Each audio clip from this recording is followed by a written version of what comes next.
for near nothing. And Right. that's what ended up happening.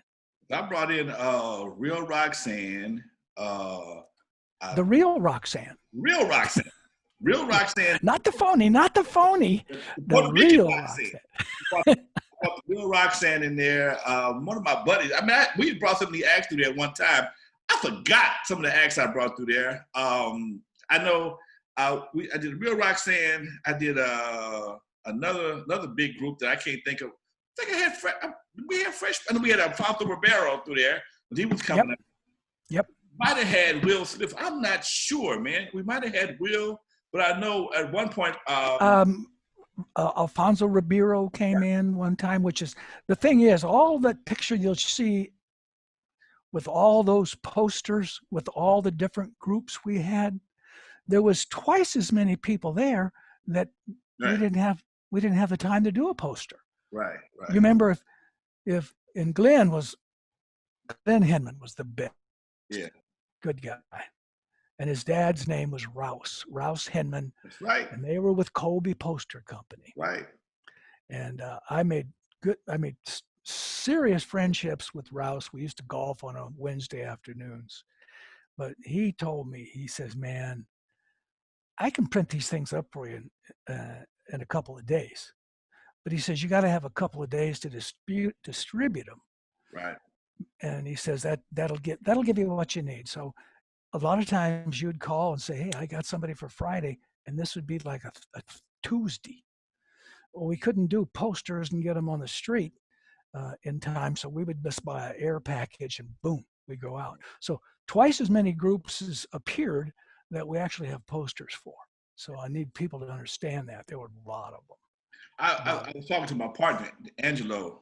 We did a piece in 92, I think it was. We did was it 92? You still at 92? No, yeah. Okay. We did a... No, 89. We were there 5 years. 89, we were gone. Okay. And the funny thing was my interest, my low interest loan I got from the state was a 5-year call. Okay. Okay. So part of the process was I had to think back in my head, November of 89, got to come up with some new money. Okay. So that'll play into things as we get on. Okay. I remember it might have been for the peace treaty, but I know we did a big indoor. Oh, the Carnival. Carnival, right. Yeah, right. we did the Carnival. That was in 88, I think it was. And yeah. We had. I got pictures. I got a lot of the still pictures of the Carnival. I will get those to you. Man, Yeah. please.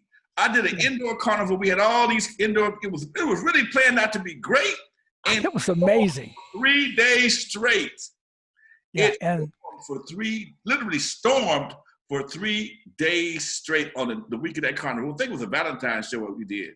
It was it was crazy, man. I mean, and the kids loved it. I mean, they had such great fun. My skaters were pissed, and a lot of them quit coming for weeks because we had those booths out there for 3 days. But I told them, I says, it's a community thing. One of my best events at Skateland, I gave away a scooter. Remember that? When scooters were... Yes, you did give away a scooter. I gave away a scooter, okay? Yeah, and we gave it away again. Here's the crazy part, okay? Yeah, I bought it on my credit card, right? A buddy of mine told me if you buy stuff at a certain time, you won't get billed for 30 days later. So if you buy it right before the business cycle, you can get it for extra 30 days. So I promoted the skating ring with the scooter was giveaway, and I didn't buy it till right before the event. I think it might have been New Year's or Christmas, something like that. And I knew I had 30 days to to have it on display or whatever. The guy who won it, but he never got it registered. So he never got it registered, and then he got a citation. He got a moving violation. Back to me. And they picked it up. Called the owner. I think they had to call you or something like that. Williams. Yeah.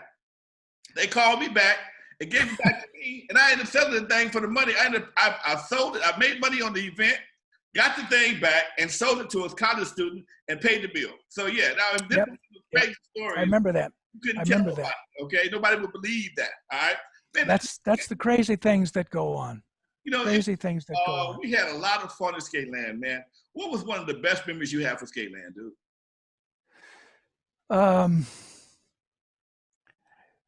Terry came to me one night. Now this is Terry Allen, Slip, and big I slip. know he's one of your favorites. He's one of my favorites. Talked to him last week. Yeah. At the time, he bought somebody's equipment business. Right. Well, boy, music people, yes. Music people, and then he formed. Sound control. Wait a minute. Wait. Sound control. Yeah. That's part of the beautiful thing about having. You working with a switcher over there, Craig? LA Sound Control Crew. Right. That was Terry Allen. That's what he formed, and this was one of the funnest ones we've had. One of the nicest ones that we did was LA Sound Control. This was sometime later brought in Eazy-E, and we did posters. We did a bunch of airtime, and Eric was there. We was personable. We were afterwards. We'd always have an after party after these things. We'd always go to the snack bar. The skating floor had to be clean to skate on it. I mean, the wheels on your skates were clean. If there was Coke and chewing gum and all kinds of crap on the floor, my skaters quit coming. Wow. And I had a cleaning machine that was like a Volkswagen, and you stood behind it. It was mobile. You push it. But it took us 4 hours to clean the floor. So everybody's out the door. See, this is what club owners know, but most people don't know. Okay. And I'm talking to you as a club owner. When the concert, when it's over and everybody leaves, the work just starts. Yeah. It just started. Okay. And then, so we get the machine rolling 4 o'clock. We get the machine rolling. Let's say it was 1 o'clock, 2 o'clock. It takes 4 hours. I'd have somebody run out, get 3 or 4 bottles of E&J. I'd pour Diet Pepsis or Diet Pepsi Cola up on the counter, and we'd have everybody that's working or everybody that's involved with it. We'd be over there at the snack bar, slamming dominoes, drinking E&J. Now, the funny thing was, these young guys loved Old English. They loved the 8-ball.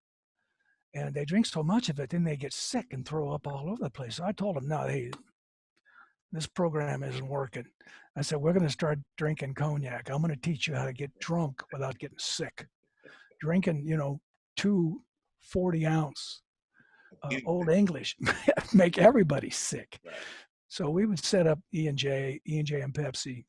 Now, was that the first time Eazy was at that skate man? When Terry brought him here? He came in a couple of times with came in with Roger, but I mean, was the first time? With Roger and Dre and him often once in a while when they would come in, do some stuff in the DJ booth, and then go over to the snack bar, and they'd write lyrics and stuff. I think one night I was over there asking what they were working on, and they were changing my Adidas to my penis or something like that. Right. Remember that? Actually, I have that record. Did you? You recorded that record. I have that record in my garage. I ran across a copy of it about a month ago. I'm about to put that on my YouTube channel. Yeah, but that's the kind of thing that took place once we started cleaning the floor. The vacuums would come out, the popcorn everywhere, scrapers, you're scraping chewing gum. Wiping stuff down, and so for the longest time they would be back there partying. I would be making sure the floor's rolling good, that's getting clean. I'd help him change the water in the reservoir. Little Ralph is the one that did most of it. Great kid. I still talk to him. Okay. Ralph Connors Jr. And we would discuss. They would sit down and talk about stuff, which was the future of hip hop. The future of West Coast hip hop was talked about on the after parties at Skateland, USA, every time we had a function. No doubt in my mind. That's what was going on. There was one night they were all back there slamming dominoes, and we had those. I bought these tables from a skating rink up in Santa Barbara. Yeah. It had sold its building to FedEx. Yeah. So all the equipment he had and everything, he called me and said, I got everything you need. Come on up and I'll sell it to you. I got 1,200 pair of skates. I got snack bar equipment, sound equipment, blah, blah, blah. So that's what made it easy. It was once we decided to do this, I went up there and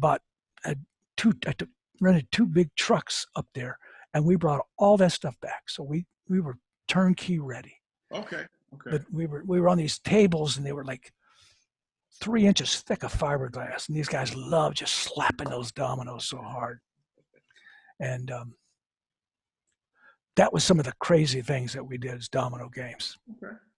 And I didn't want them playing with money, because God forbid the funny thing about it, being a club owner in Compton, and as you well know, if the police came out and did a report, okay, it was on city manager's desk that next day. Right. On your business, my business, every business that they didn't want to let in the first place. Right. So we did so much stuff that we couldn't get an open report. You came in when I first started promoting with you.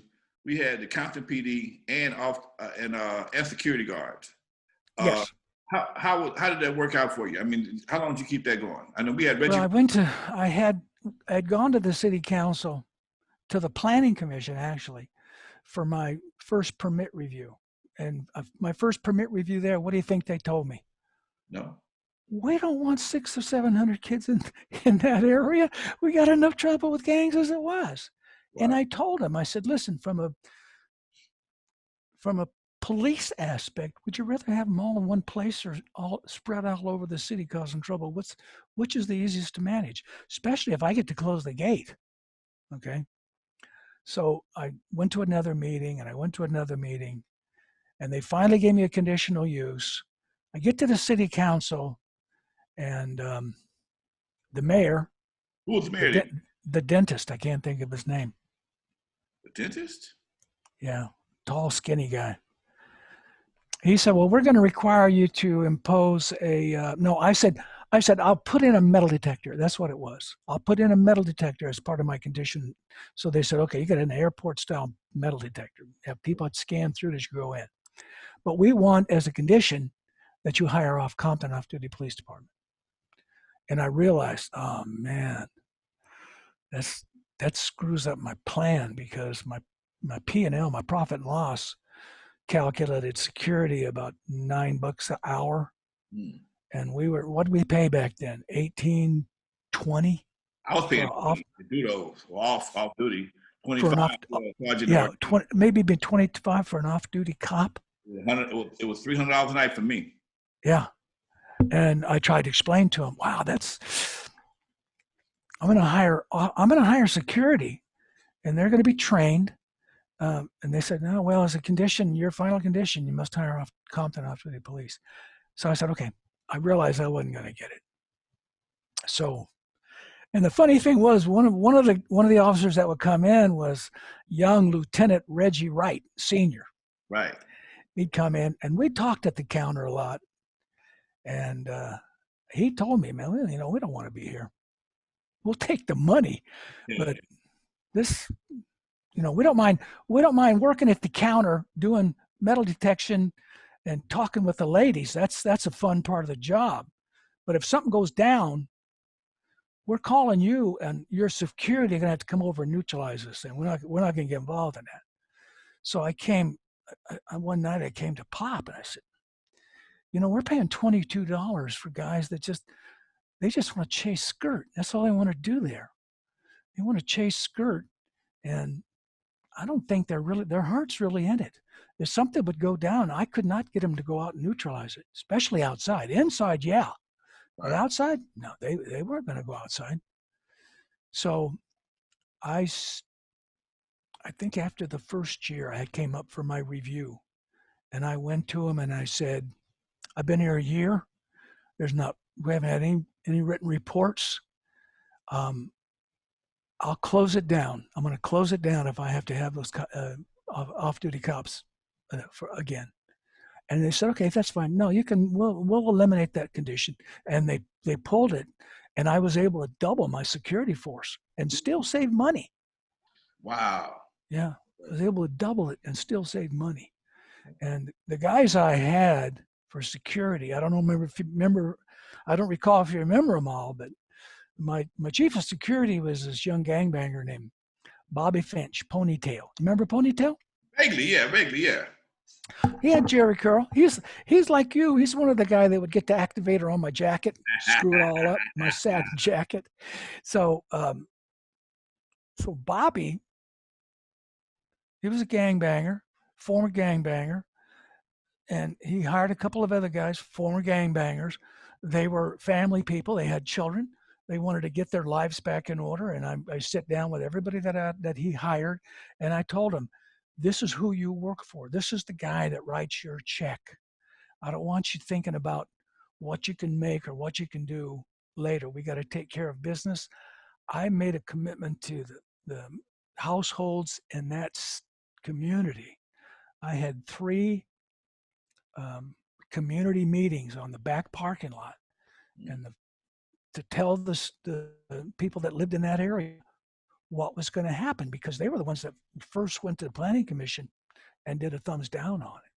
So I told them, I've made a commitment to these family members, and this is what's going to happen. And they toed the line, and we ended up calling them the